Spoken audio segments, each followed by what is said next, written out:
आज की क्लास में जो हम लोग पढ़ने वाले हैं वो है नदी तंत्र के बारे में हम लोग पढ़ेंगे।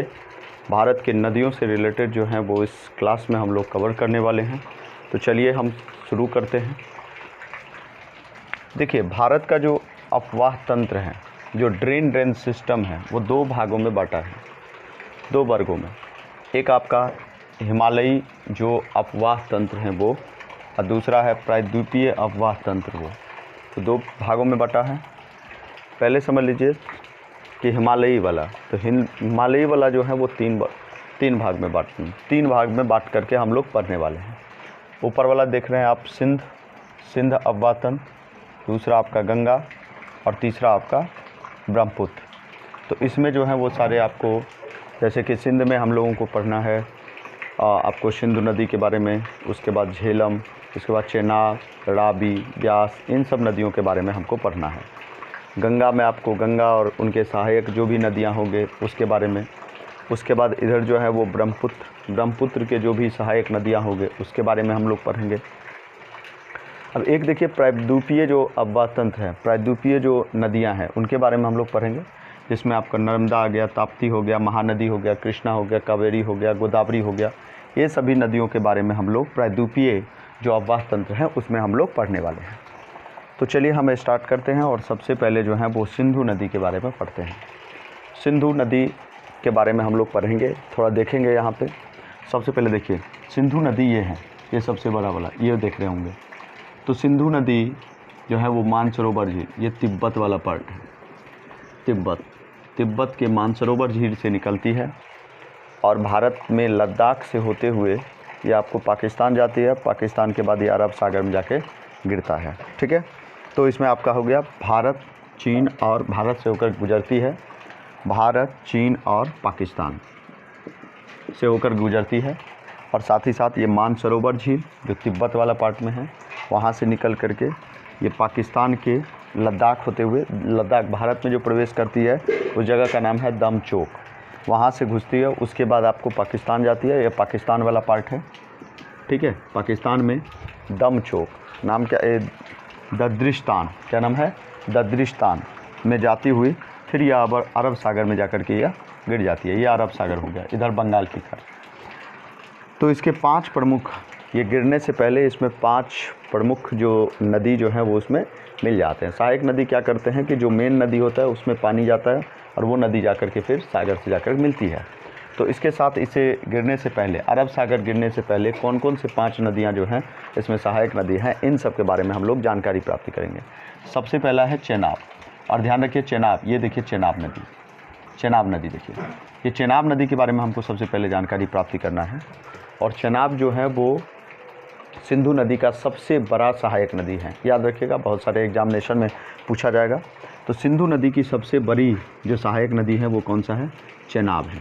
चेनाब निकलती कहाँ से है, ये आपको HP हिमाचल प्रदेश से, हिमाचल प्रदेश से ये K12 लारा दर्रे यहाँ से निकलती है और निकल करके ये आपको सिंधु नदी में आकर के मिल जाती है। एक चीज़ और ध्यान रखिएगा, इसे चंद्रभागा नदी भी कहा जाता है। इसलिए कहा जाता है चेनाब नदी को क्योंकि यह 2 नदी, चंद्र और भागा, ये 2 नदियों से मिल करके ये नदी मेन नदी बनता है, चेनाब नदी, इसलिए इसे चंद्रभागा नदी भी कहा जाता है। तो चेनाब से रिलेटेड आप लोग जान गए होंगे। अब चलिए आइए झेलम, उसके बाद एक नदी है झेलम। तो झेलम देखिए, झेलम जो है वो जम्मू कश्मीर के बैरी नाग झील है, वहाँ से निकलती है और निकल करके ये चेनाब में आकर के मिल जाता है, चेनाब में आकर के पाकिस्तान में चेनाब में आकर के ये मिल जाता है, ठीक है, क्लियर। उसके बाद ध्यान दीजिएगा रावी नदी। अब देखिए रावी नदी ये भी आपको हिमाचल प्रदेश से ही निकलती है। हिमाचल प्रदेश, रावी नदी रोहतांग दर्रे से, हिमाचल प्रदेश के रोहतांग दर्रे से निकल करके ये आप करके फिर आकर के आपको चेनाब नदी में आकर मिल जाते हैं। तो एक बार फटाफट हम लोग रिपीट कर लेंगे, ध्यान दीजिएगा। सबसे पहला है सिंधु नदी देखिए मानसरोवर झील से निकलती है और ये आपको पाकिस्तान से होते हुए फिर अरब सागर में आकर गिरती है। दूसरा हमने इसका सहायक नदी बताया आपको चेनाब नदी हिमाचल प्रदेश, और हिमाचल प्रदेश में से निकल के फिर आपको ये पाकिस्तान में आकर के चेनाब नदी मिलती है। ये आपको हिमाचल प्रदेश में जो है और K12 लारा दर्रे से ये निकल करके ये आपको पाकिस्तान में आकर के सिंधु से मिल जाती है। उसके बाद इम्पॉर्टेंट मैंने कहा आपको, उसके बाद झेलम। तो झेलम जम्मू कश्मीर के वैरीनाग झील से निकलती है, फिर आकर के चेनाब में मिल जाती है। उसके बाद है आपको एक नदी जिसका नाम है रावी। रावी भी जो है वो रोहतांग दर्रे से आकर के, रोहतांग दर्रे देख लीजिए, और ये आपको पंजाब वाला क्षेत्र है, पंजाब से होते हुए जाकर के पाकिस्तान में मिल जाती है। उसके बाद है सतलुज। सतलुज नदी जो है ये आपको तिब्बत में राक्षस ताल नामक झील है, राक्षस ताल है, वहाँ से आकर के, झील से आकर के ये आपको सीधे आपको चेनाब में आकर के मिल जाती है। चेनाबे का सहायक नदी है। इम्पॉर्टेंट है यहाँ पे कि राक्षस ताल से जो निकलती है सतलुज नदी, वो उससे पहले इसमें एक नदी और आकर के मिलती है, और उस नदी का नाम है ब्यास। क्या नाम है? ब्यास। ध्यान रखिएगा, ब्यास नदी भी जो है वो रोहतांग दर्रे से ही, हिमाचल प्रदेश के रोहतांग दर्रे से ही निकल करके और फिर आकर के सतलुज, और सतलुज में ये आपको पंजाब वाला क्षेत्र है, पंजाब में आकर के मिल जाती है। ठीक है।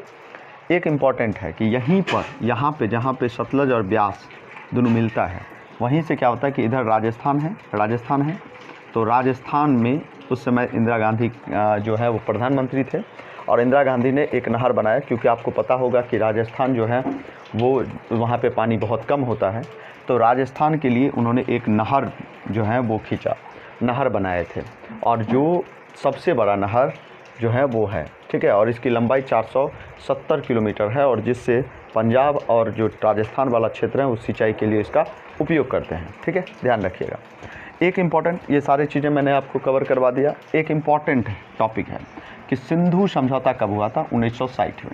1960 में ये समझौता हुआ, और इसमें आपको ब्यास, रावी और सतलुज, ब्यास, रावी और सतलुज ये नीचे से देख रहे होंगे। ठीक है, ब्यास हो गया यहाँ पे, सतलुज हो गया, और एक मैंने आपको कहा ब्यास, रावी, ये तीनों नदी नीचे वाला जो देख रहे हैं ये आपको भारत के कंट्रोल में है, और उसके बाद ऊपर वाला जो तीन गो हैं, जैसे आप सिंधु, झेलम और चेनाब, ये तीनों जो हैं वो पाकिस्तान के कंट्रोल में है पानी के मामले में। ठीक है, तो इस तरह से आपने यहाँ तक देखा, इससे अगले वाले पार्ट में आप इससे ज़्यादा देखेंगे। धन्यवाद।